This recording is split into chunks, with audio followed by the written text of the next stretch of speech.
Oi, tudo bem? Eu sou a Débora e bem-vindos aí a mais um episódio do nosso The Void. Aqui, bem-vindos ao canal. Como vocês podem ver, ainda tô no processo de mudança, ali cada vez menos coisa, cada vez mais bagunça. Eu ia até esperar estar na casa nova para voltar a fazer vídeos, mas ainda vai demorar umas 2 semaninhas. Então, eu queria fazer esse vídeo especificamente. Então, vamos que vamos, né? Qualquer coisa é só vocês não prestarem atenção no cenário.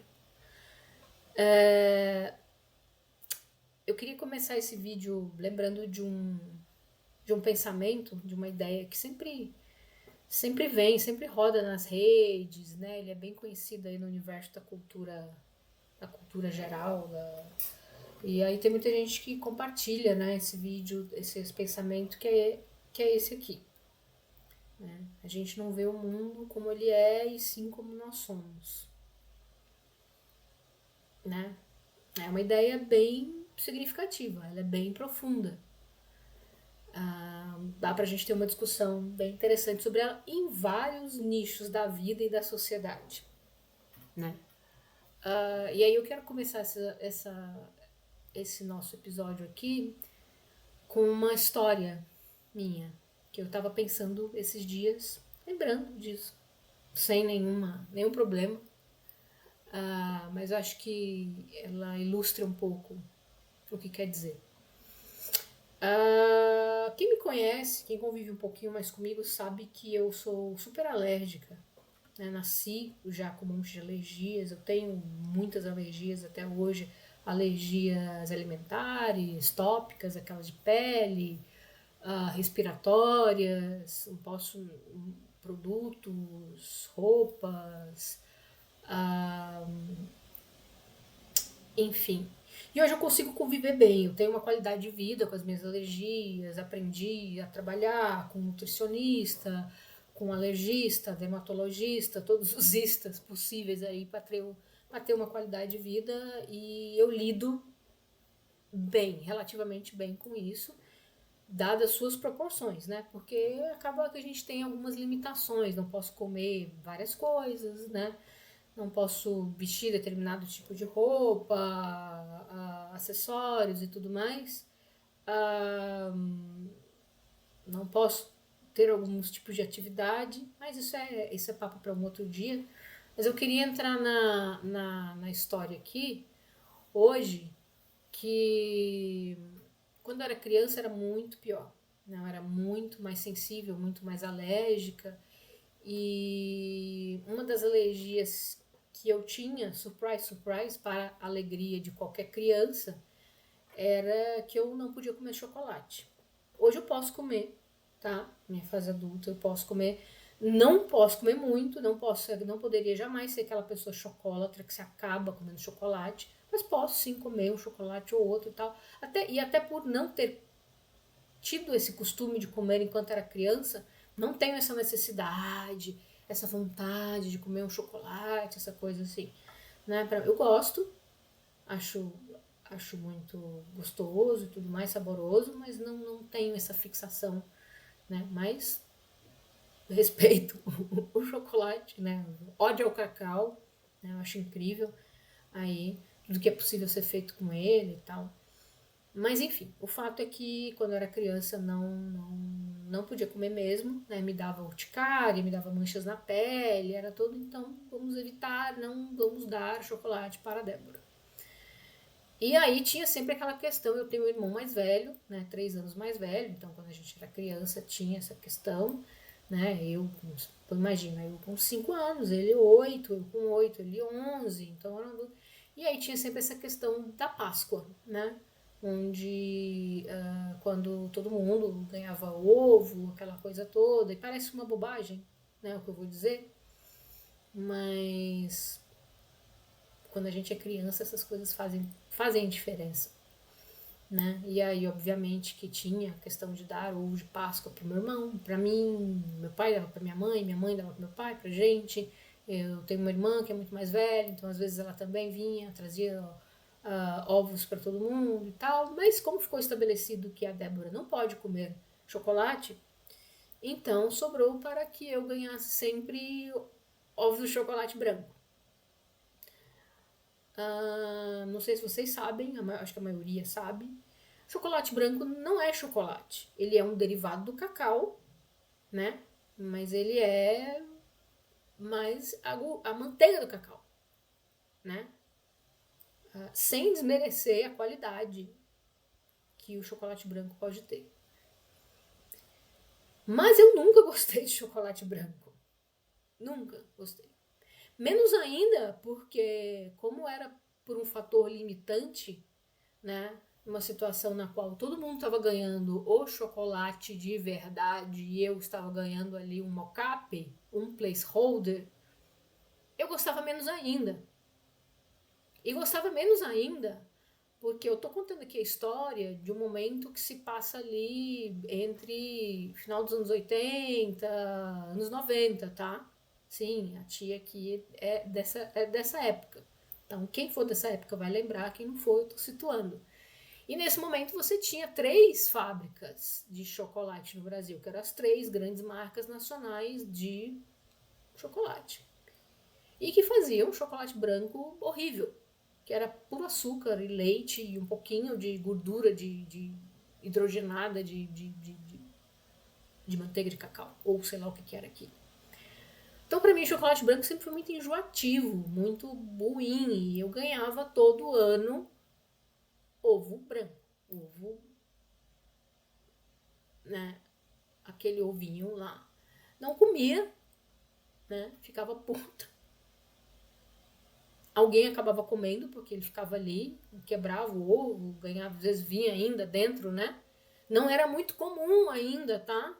Vira os brinquedinhos. Hoje, se você quisesse comprar só um ovo com brinquedo, um ovo de plástico com brinquedo dentro, você compra. Na indústria, hoje, o ovo de Páscoa é uma coisa louca, alucinante. Mas na época, você comprava um ovo, ele vinha casca de chocolate e dentro mais chocolate. Difícil, era muito difícil você ter outra coisa dentro. Então vinha outros tabletezinhos, lajotinhas de chocolate branco, que eu não comia. Podia, às vezes, até comia um pedacinho, uma lasquinha, mas já enjoava, porque aquilo pra mim era muito enjoativo, não gostava, era só pra fazer, eles ganhavam. E ano após ano, as pessoas não sabiam? Não, elas sabiam, eu deixava muito claro que eu não gostava. E eu não comia, então era óbvio, ficava claro que. Mas é o que tem, você vai comer o quê?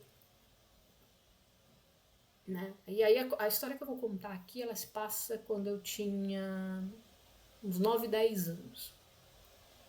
Tá? E isso já acontecia, essa história do ovo de Páscoa, ela já acontecia já há alguns anos, né? Que eu me lembrasse. Né? E eu lembro que eu tinha um tio, eu tenho um tio ainda, ele está vivo, ele é arquiteto, e ele morava em outra cidade, a gente morava em Goiânia, em Goiás, e ele morava no Rio de Janeiro. E às vezes a gente ia visitar aquela coisa toda e tal, não sei o que, e eu sempre tive um grande fascínio por esse meu tio, porque ele é arquiteto, é uma pessoa extremamente criativa, uma pessoa extremamente fora da caixa, e eu lembro de algumas vezes ir na casa dele, e tinha uma época que ele morava num loft, né, muito legal, um apartamento tudo aberto, muito coisa de artista, de pessoa criativa, e ele tinha uma prancheta de arquiteto muito maravilhosa, com todas aquelas lapiseiras, né, aquelas a lapiseira Pentel, que custava uma fortuna, né, esse tipo de lapiseira aqui, que hoje você vai na Calunga, você compra por R$10, na época custava muito caro. Né? Então era tudo muito maravilhoso, as canetas dele, os papéis, e eu lembro de ficar olhando aquilo e achava sensacional, porque era o meu universo, era o que eu gostava também. E eu lembro de minha mãe falava assim, não toque em nada, né? Porque obviamente ali era o equipamento de trabalho dele, né? E aí eu lembro que às vezes meu tio me via assim, eu naquela banqueta da prancheta. E aí eles às vezes me davam um papel, um lápis para eu desenhar, e eu ficava ali. E o mais fascínio, vocês vão entender, tá? o porquê que eu tô contando todo esse detalhe. Já vai fazer sentido. E eu lembro que num desses momentos na casa dele, eu lembro que ele tinha um cesto gigante num canto assim, com um monte de quadrinhos, livros de quadrinho. Eu sempre li quadrinho, aprendi a ler lendo história em quadrinhos, eu aprendi a ler por causa de histórias em quadrinhos, porque eu tinha um desespero muito grande de entender o que estavam falando naqueles quadradinhos ali. E felizmente eu tive a oportunidade de dizer pro Maurício de Souza isso, que tipo, ele já falou, várias pessoas já disseram para ele que aprenderam a ler com os quadrinhos dele, e eu falei assim, não, eu não só aprendi a ler com os seus quadrinhos, mas eu aprendi a ler na idade que eu aprendi por causa dos seus quadrinhos, porque eu tinha um desespero de ver os quadrinhos pela minha casa, né, os gibis da Mônica e do Cebolinha, e não entender o que tinha ali. Então, eu sempre tive uma paixão muito grande por histórias em quadrinhos, e nessa casa do meu tio tinha um cesto gigante com vários quadrinhos, mas não eram os quadrinhos que eu conhecia. Era livros de tirinha do Garfield, do Peanuts, né, do Snoopy, do Charlie Brown, quadrinho europeu, coisas que eu nunca tinha visto, coisa que uma criança de 7, 8 anos nunca tinha visto. E aí, de novo, eu tô falando de uma época onde ter acesso a esse tipo de coisa não era tão fácil como é hoje. E se você não acha numa livraria, você vai online e você acha tudo. Né? Então, assim, não tinha. Então, eu lembro de sentar ali e ficar lendo aquilo. E eu falei, gente, tem gente que vive, trabalha com isso e vive disso. De novo, vai fazer sentido porque que eu tô falando tudo isso e tem a ver com a história do ovo de Páscoa, tá?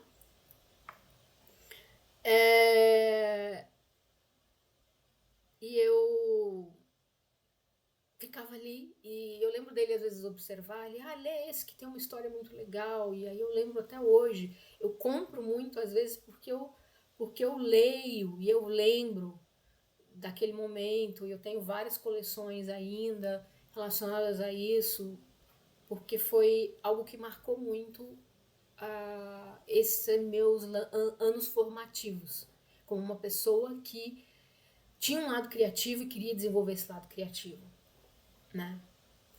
E aí, enfim, passou, e aí eu me lembro que em determinado momento a gente foi passar umas férias, ou era um feriado, porque era Páscoa, na verdade, nem era férias, era algum momento.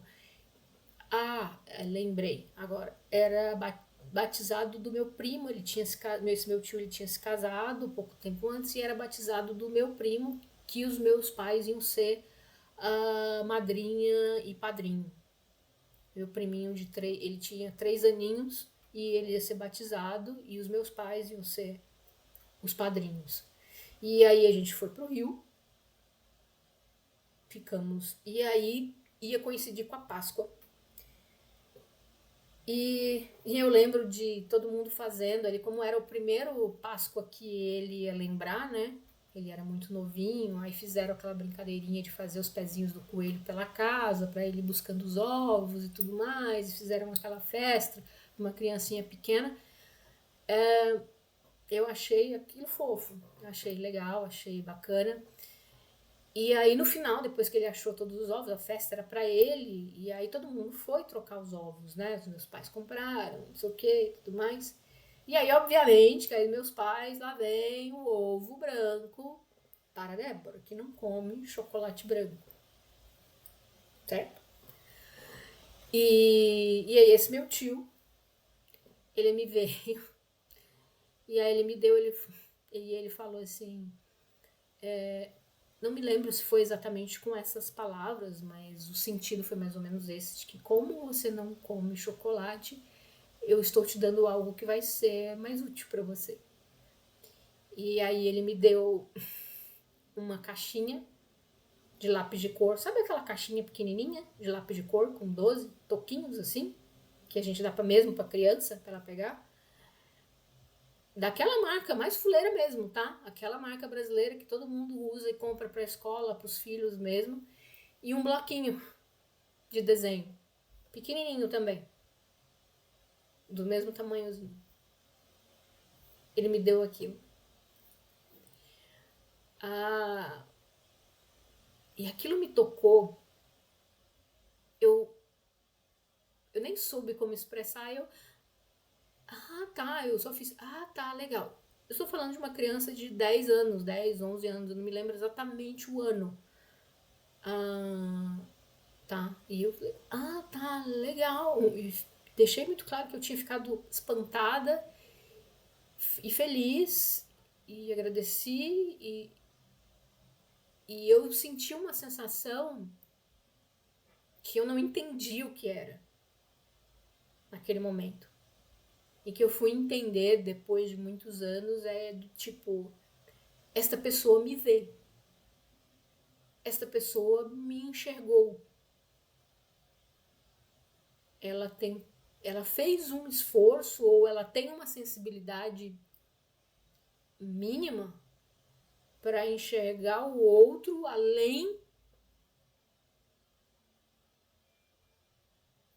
de uma limitação. Até porque ele não tinha essa limitação. Porque ele também, como uma pessoa criativa, ele tinha o radar aberto. Então foi muito mais fácil para ele observar isso em outra pessoa. Eu não tô aqui culpabilizando meus pais, não, tá? Isso aqui não é aquela história de, tipo, as pessoas, elas dão o que elas têm pra dar. E tá tudo certo. Tá?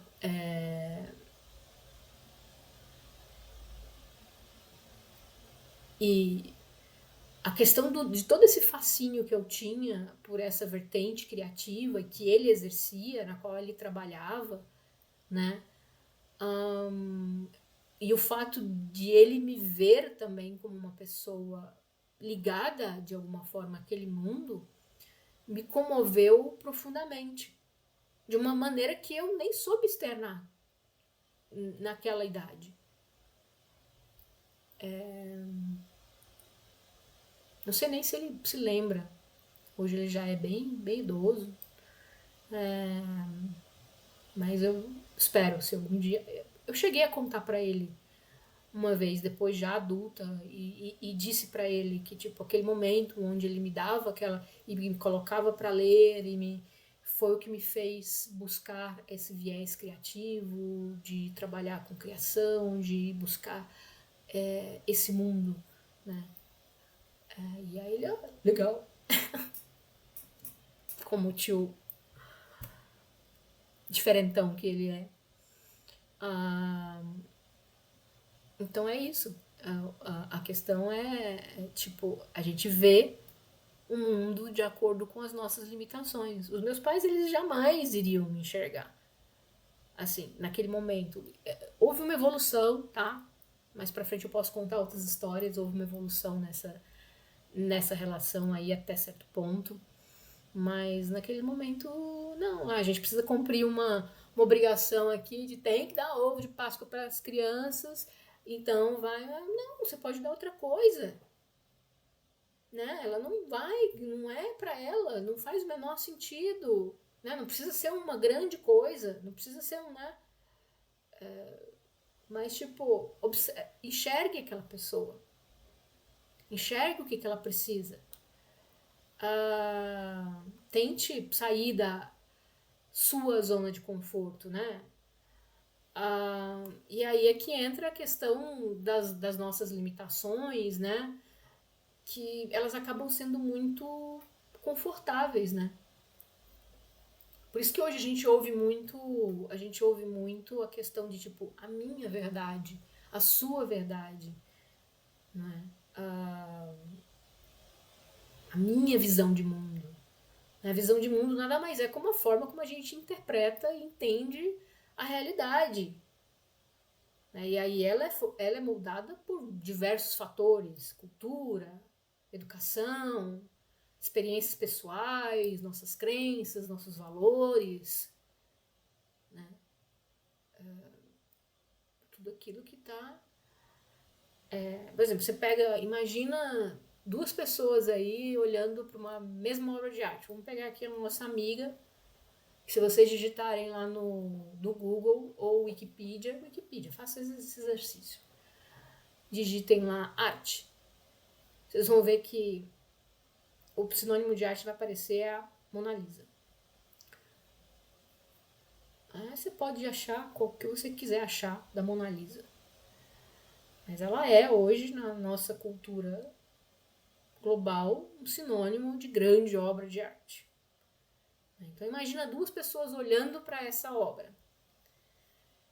Uma vai poder ver beleza, inspiração, outra vai ver uma mulher esquisita que tá ou não sorrindo.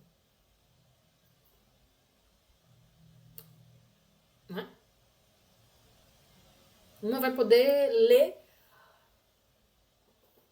todo o lado caótico, genial e organizacional da criatividade do Leonardo da Vinci. A outra vai dizer assim, tá. É um retrato de uma mulher. Isso vai acontecer porque cada pessoa interpreta de acordo com a própria visão de mundo. Se eu tenho uma vertente que é voltada para entender o subjetivo, as artes, a criatividade e tudo mais, é óbvio que eu vou buscar esse tipo de coisa e esse tipo de referência vai estar muito mais claro para mim. Agora, se eu sou uma pessoa que acha que tipo obra de arte serve só para enfeitar a parede, talvez eu nem ache a Mona Lisa uma obra tão interessante assim. Eu tenho uma cópia da Mona Lisa no meu banheiro. Por outras razões conceituais e de uma brincadeira interna.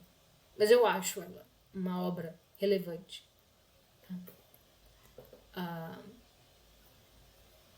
Tá? Então, é um ponto muito interessante dessa discussão, que a nossa visão de mundo ela é tão limitada quanto as nossas limitações. As limitações do nosso conhecimento. E vice-versa, o nosso conhecimento também é limitado pela nossa visão de mundo limitada. E quanto mais do mundo a gente conhece, mais o nosso olhar vai se expandindo. Mas o nosso conhecimento ele é sempre limitado. A gente nunca vai abarcar tudo. É impossível. Mas a gente entender isso e não ficar na limitação é que é o grande...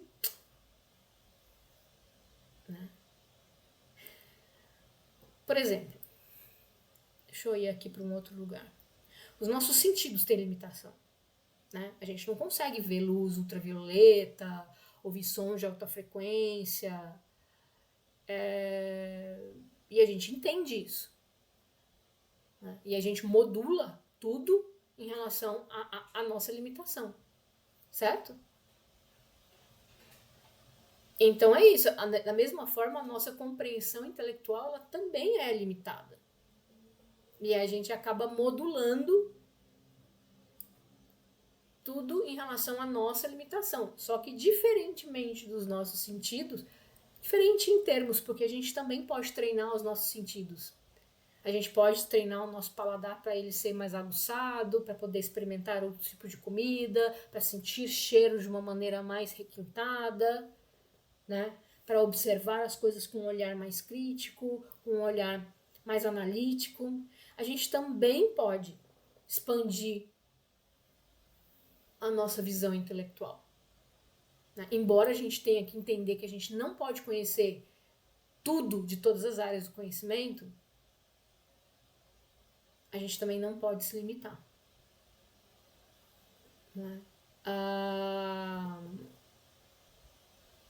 E o que a gente tem que lembrar é que a gente não pode levar isso para as outras pessoas. Não é porque eu não entendo você, não é porque que eu vou avaliar você de uma maneira limitada. Se eu não entendo você, a única coisa que isso me diz é que eu preciso estudar mais. Por exemplo, eu sou uma pessoa neurotípica, certo? Eu não tenho nenhuma neurodivergência. Eu não sou autista, eu não tenho uma bipolaridade, eu não tenho um Asperger, eu não tenho. Pelo menos nunca fui diagnosticado. Tá? Eu, na minha terapia, com psiquiatra, com psicoterapia, tudo isso, nunca fui diagnosticado.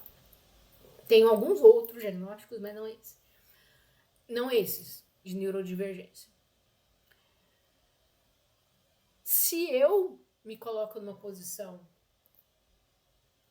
e que há muitas questões que as pessoas falam, de que o neurodivergente é louco e ponto final, é óbvio que eu vou ficar preso dentro desses preconceitos, ou que ele tem uma limitação intelectual, alguma coisa nesse sentido, é óbvio que eu vou ficar nesse preconceito e nunca vou entender a realidade daquela pessoa.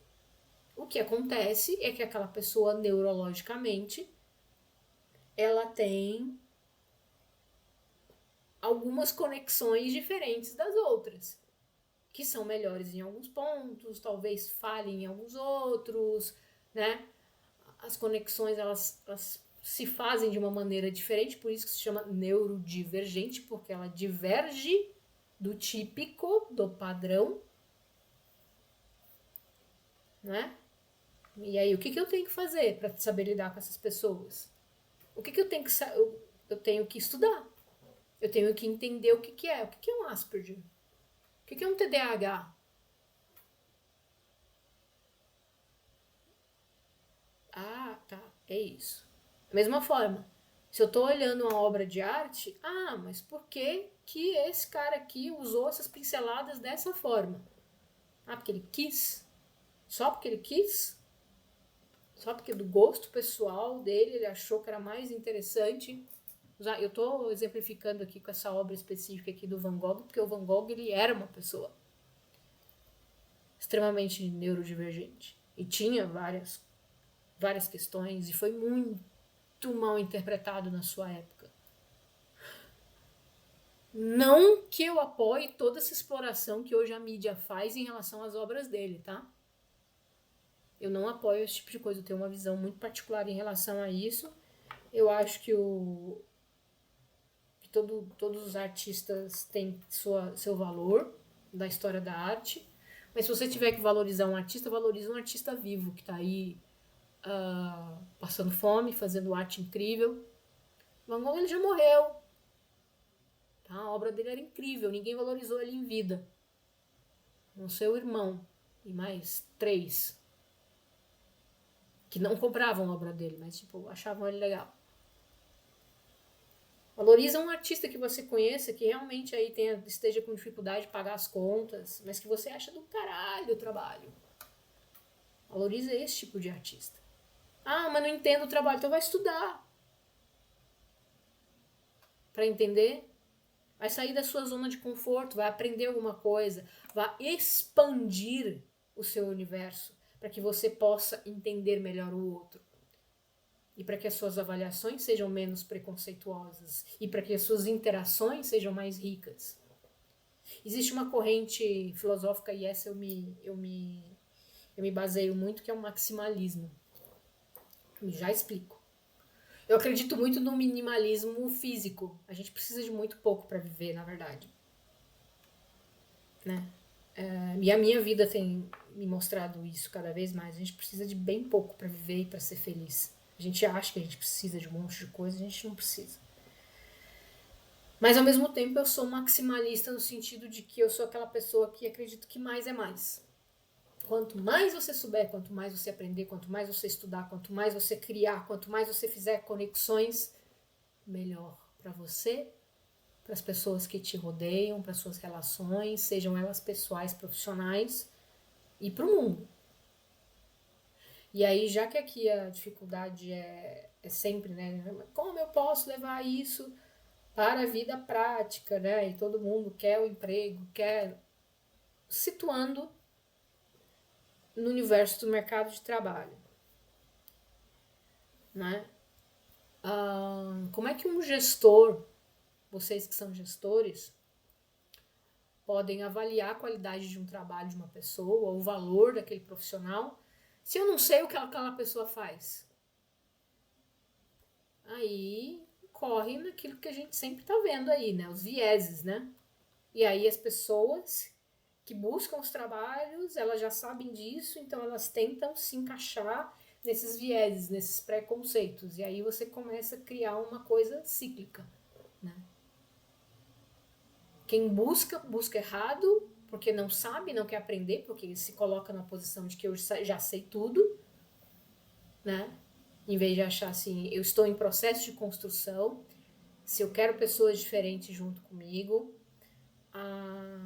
eu vou aprender, eu vou diversificar, eu vou entender, eu vou abraçar aquilo que eu não conheço, vou tentar evoluir junto. Não, eu já sei tudo, pessoa que se enquadre. Se não, tem 20 na fila. E a pessoa que está buscando trabalho, que é de se encaixar nisso. Ah, mas é isso que o mercado busca. No universo da tecnologia a gente vê muito disso. A gente vê muito disso. Ah, se espera uma pessoa assim, assim, assim, sabe? Não existe, acho que talvez área de trabalho hoje, e aí depois a gente pode fazer episódio específico sobre isso, mais multidisciplinar do que a área de tecnologia. E não é assim, eu preciso de pessoas de dados, eu preciso do programador, eu preciso... Não.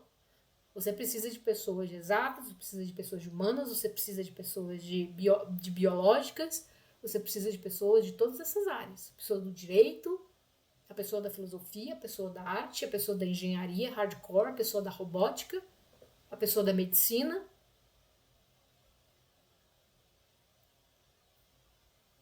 Expanda a sua visão de mundo vai ser tão limitada quanto as suas próprias limitações. Que sempre nós sempre somos limitados, já falei isso aqui. Mas a gente ter a noção disso, a gente ter a consciência disso, e entender que a construção do conhecimento é constante, não é só aquilo que eu preciso para conseguir aquele trabalho, ou para ascender na carreira, a certificação que eu preciso para que o meu gestor ache que eu estou no caminho certo. Não. É entender que a nossa construção de conhecimento ela é constante. E quanto mais eu souber, melhor eu vou interagir com todo mundo. E a vida fica mais interessante. Porque eu consigo observar alguma coisa aqui, eu consigo observar alguma coisa ali. Vamos voltar lá na Mona Lisa. Eu consigo entender a genialidade do Da Vinci, mesmo que ela não seja, não é nada demais se você para olhar, é um quadro, um retrato de uma mulher, mas ele é porque tá tudo ali uma mudança conceitual de uma época em que tudo estava mudando no mundo. A maneira como se pintava, a maneira da relação artista-empregador, a maneira como se usava tinta, o recorte que foi feito. Quando você começa a observar esse tipo de coisa, e aí você vai, nossa, tem o viés histórico, tem o viés técnico, tem o viés político, tem o viés social, tem tudo ali. E aí essas portas que vão se abrindo, elas vão levando para corredores onde tem inúmeras portas e outras portas e outras portas e outras portas. E aí a gente quer ficar só na a minha verdade. Porque a minha verdade é essa. Olha o quanto a gente está perdendo. Né? Você quer diversificar o seu mundo? Você quer ampliar seus horizontes? Ou você quer ficar dando o mesmo ovo de Páscoa de chocolate branco para sempre? Né? Ou realmente ver o outro, enxergar o outro? Não é verdade? Acho que talvez valha a reflexão. Bom, obrigado para quem chegou aqui até o final desse vídeo. Se quiser, deixe comentário, se não, não. Se quiser ficar no canal, é bem-vindo. Senão o algoritmo tá aí para levar vocês para onde vocês quiserem ir. E eu jogo aqui essas ideias mais uma vez aqui no vazio. E até a próxima.